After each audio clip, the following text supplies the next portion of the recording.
Hey guys, AuspiciousAussie here, and welcome to episode 62 of the San Marino Challenge. As you can see, guys, we've done it back to back, Serie A titles, and I'm super happy because honestly, we've been really dominant. We have been really dominant. We really stamped our authority, in Italy. European adventures, not so much. However, we did win the Europa League last year, although didn't really do too well in the Champions League this season, of course, bowing out in the quarterfinals to Man United. Anyways, as you can see, got one more game to play against Torino, which will be today's game. And as you can see, we are on 92 points. Behind us, Napoli, only on 73. So, of course, both teams have a game to play. And then you actually have Torino in third place, today's opponents, on 70 points, and then we also have Roma in fourth place on 70 points. So, actually, we also have Milan in fifth place on 70 points. So it's going to be a pretty interesting final day of the season in terms of the Champions League spots.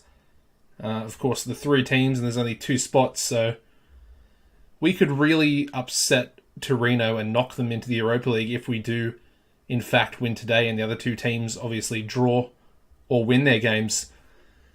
So, yeah, I don't know. It's going to be a weird one. Probably going to play a bit of a weaker team in this game, so we'll see how we go. Anyway, we've got a few fixtures to go over first, and then, of course, we're going to do a bit of an end-of-season review. The previous episode was the disappointing quarterfinal second leg where we lost 2-0 to Manchester United, as I mentioned previously. We actually followed that up with a really disappointing loss at home. 3-1 loss to AC Milan. Our only goal scorer was Viviani. And basically, we're already 3-0 down at that stage. Of course, Passiatore, he's a world-class player, world-class striker. Managed to get himself 2 goals. And then Weston McKennie, might be familiar with him. Of course, he's an American playing currently in real life in the Bundesliga. Really good player, really good centre mid. I think he's world-class, or rated as a world-class player currently in the save. We bounced back in the next game, however, with a nice 3-0 victory over Sampdoria. Our goal scorers were Nolascoigne, Vitek, and Ivan, with his first goal for the club. We then absolutely smashed Salernitana, 5-0. Ivan with another goal, good to see. And then we had Longelo, Antonio with a brace, and then Albani also on the score sheet there. They had a player sent off as well in the 76th minute. We followed that up with another 5-0 victory. Really, blowing these teams out of the water now. Kozic opened the scoring in the second minute. Then we had Taylor, Formato, Vitek, and Squizzato all on the score sheet. So 5 different goal scorers. Pretty decent return there. We then managed to beat Cagliari 2-0 away from home. Nesic and Valsen on the score sheet for us. And finally, we managed a 1-0 victory, again away from home, against Napoli. Veta with the only goal of the game. So yeah, basically that's pretty much it. Not too many games to go over, of course. We've had sort of the recent episodes with the Champions League. So yeah, let's get right into today's... Well, it's not an important game for us. We've already won the league. But it's a very important game for Torino. And, going up against the champions at home on the final day. I mean, it's a little bit nerve-wracking, but I don't know. I'm not nervous. I don't really care about this game. It's more to do with the end-of-season review for me. In terms of this episode, we also got a few youth players in. Nothing really too special, but I will show you them just so you guys can get familiar with some of the San Marinese young players coming into the club. Anyways, today we're going to go with Ingvarsson in goals, Antonio at right back. The centre defenders today are going to be Veta and Squizzato, and we're going to play Nesic at left back. Ivan's going to move up into the defensive midfield position, just to give both Novi a rest, and Nolascoigne's out at the moment with an injury, I believe. Let me just double check that. Yeah, just out with an injury, just coming back from it. Then in midfield, we're going to go with Sabanda and Viviani as the two centre mids. Vitek on the right wing, Taylor on the left wing, and then Albani up front. The bench today is going to be Marino, Novi, Gil, Feist, Formato, who's also just picked up an injury and recovering, Renault, Longelo, Vicini, and Ugalini. I'm actually thinking, should I play Ugolini? I feel like I should play him. He's currently wanted. I'll show you that. Interesting, but yeah, Pescara are currently interested in him. And I think if I got an offer, I might sell him, purely for the fact that he'll probably get some game time for Pescara. And well, he's only going to play in the under-20s for us, and he is actually 20 years old now, so he'll qualify as too old for that competition, which will be interesting. I might have to loan him out or just sell him. And I'm not sure which one to do, if I'm being honest, because I don't really see him improving his positioning. It's quite low. It's only a 10, and that's just increased to a 10 as well. It's an interesting one. A little bit worried about it because it's going to be something I have to deal with sooner rather than later. Yeah, so let's get into today's game. Like I said, doesn't really matter too much for us. It's just going to be an enjoyable game to see a few youth players play. Veta, of course, Sabanda coming back from injury, Albani up front, and then of course we've got the bench as well. I was going to play Vicini, but he actually played the under-20 game, which was like yesterday in the save. So that sucks a little bit, but you know we've got Veta in there, which I'm pretty happy with. He definitely needs the playing time. I think he's lost his Wonder Kid status rating, which, you know, it's unfortunate, and it's probably my fault for not really giving him the game time he needs to develop into that type of player, into a world-class player. But honestly, Squizzato and... Oh, Veta's scored there. What a goal. Byron Taylor with the assist. He's been pretty decent this season for his first year. Obviously, he's on 100k, so you sort of expect him to do pretty well. Had a bit of interest in him as well from some English clubs. Don't really want to sell him, but you know, if I got a decent, I think he's got a release clause of like 60 million. I mean, if someone, you know, matched that, I wouldn't really care if he left.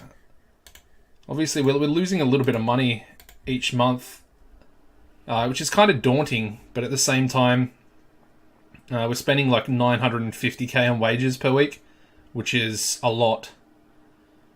In terms of those wages, I think we're on par with clubs like Sampdoria, Atalanta, teams like that. Obviously, we're still quite some way under the big boys, but it's just worrying. And I've just clicked continue. No, I haven't. Yes, I have. Okay. Let's say I'm pleased with that. I mean, we're 1-0 up. It's not too bad, especially with the team that we're currently playing, a little bit rotated. Of course, some players that aren't really match fit. Sabanda being the only player that's probably not match fit. We'll just ease off Taylor there as well. It's really interesting to note, but Britos, the Uruguayan centre mid that, of course, we bought this at the start of this year, or the start of this season, sorry. He's actually improving a lot. And he could possibly become one of these world-class players that I'm talking about. He hasn't even been playing, and all of his attributes are going up as Taylor scores our second goal there. Antonio with the assist. Antonio's, I think, been the best player this season. I honestly think he's been the best player this season. So consistent, so many goals and assists for him as we hit the crossbar again. But yeah, he's been something else. I mean, I sold Conforti, of course. I was a little bit worried about selling him. But yeah, I mean, I didn't really need to worry because Antonio has, like I said, has just been a rock. So consistent with his goals and his assists. Just the output he puts in. It's definitely helped. It definitely helped. And of course, we've got the Russian guy. I really wish that we could register him, and I don't think we're going to be able to even next season. So he's probably going to have to go out on loan. But he looked really special, which is why I spent £9 million on him. So you know, I expected big things, and in my head, I just thought that Russia would be part of the EU for whatever reason. And yeah, I was wrong. Anyway, 2-0 victory. Sort of flew past us as I was rambling on. But yeah, really good win. Taylor with the man of the match performance. Happy with that. We'll praise him. Hopefully I haven't praised him too much. There we go. Happy days. And yeah, apparently Vermaelen is the new Napoli boss, which is interesting. One more thing to mention before we go into the end of season review and the player stats. This is what our group looks like for the national team's Nations League. And basically, looking at this group, I know I pretty much think the Nations League is just a glorified friendly competition, but we've beaten Kazakhstan before. Malta are worse than Kazakhstan, sort of on par with where we are, although I would say that we have better players now. Macedonia probably will top the group. They're probably the strongest team in the group by far.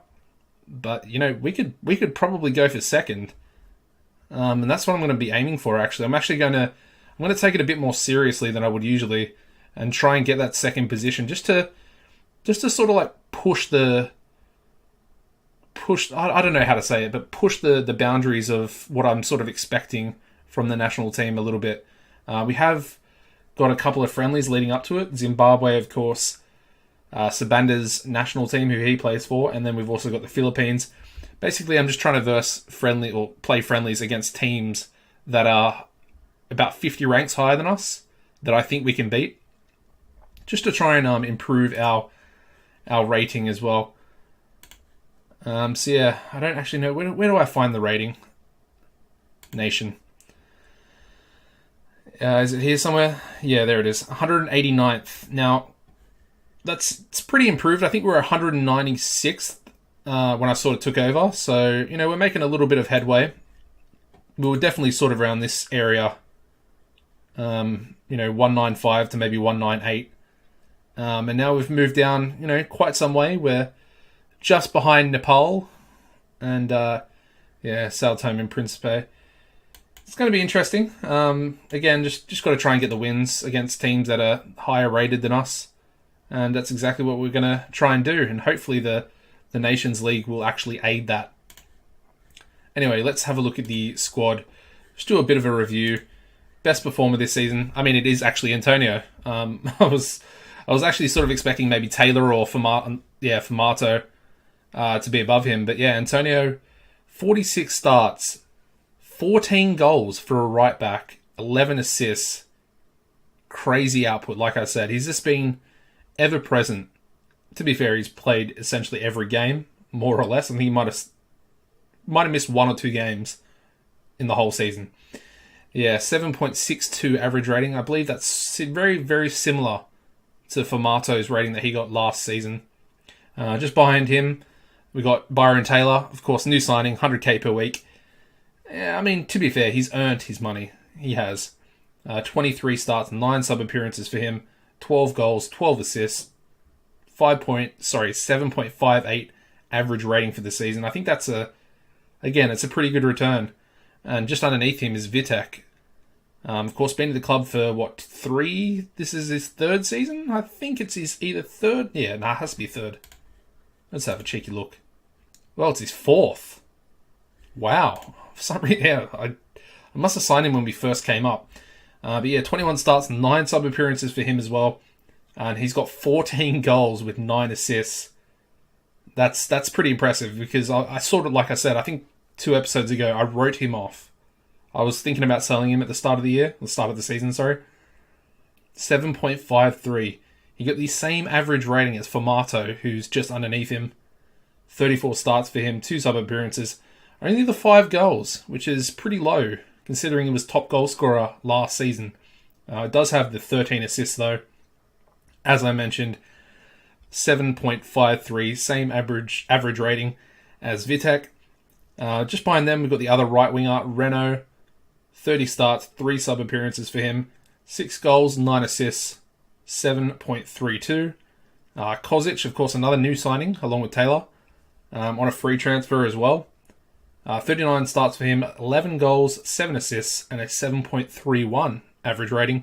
And he actually sits above Viviani, which is very interesting because, of course, Viviani's captain. Is he captain? I think he is, yeah. So he's captain, ever present. Basically, similar sort of player to Antonio. I literally try and start him every game. And as you can see, he started 40 games, 1 sub appearance, 6 goals, 9 assists. Pretty good output. Obviously, Kozic has done a little bit better, or a lot better to be fair. 7.28 average rating for Viviani. Just behind them we have Squizzato, 42 starts, no sub appearances for him. And he managed to get the 1 goal, which sort of came at the end of the season there as well. And a 7.27 average rating for him. Just behind them, we've got both Novi and Nesic, both on 7.16s, which is very respectable, pretty impressive performances. And then good to see that Ivan, of course, coming in January from Barcelona, he's done really well. 19 starts, 2 sub appearances. Of course, got his first goal for the club, and then the next game got his second goal, which is pretty good. Pretty good for him, and he got a 7.14 average rating, which is the same as Chris Feist, who came in on loan from Gladbach this year as a, right back cover, just a backup right back. So pretty impressive, average rating from him, 7.14. Not too bad. Just behind them we have Nolascoin on a 7.13. And behind them we've got Veta.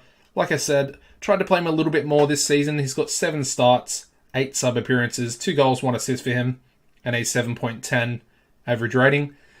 And the last player we'll go over is Longelo.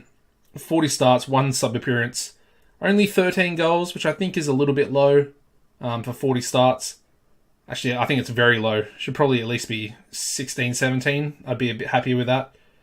I just feel 13 is a little bit low. It's kind of a lot less than sort of 2 goals a game. Not that I expect 2 goals, not 2 goals a game. 1 goal every 2 games is what I'm trying to say. But yeah, 3 assists as well for him and a 7.06. And yeah, I mean, that's pretty much the sort of top performers and a lot of the first team players. I mean, down here we've got Gil, Vicini, Dalm, Albani. Who else? We've got Valsen. Valsen's played pretty well. 6.91. It's not too bad. Of course, Sabanda also just above him.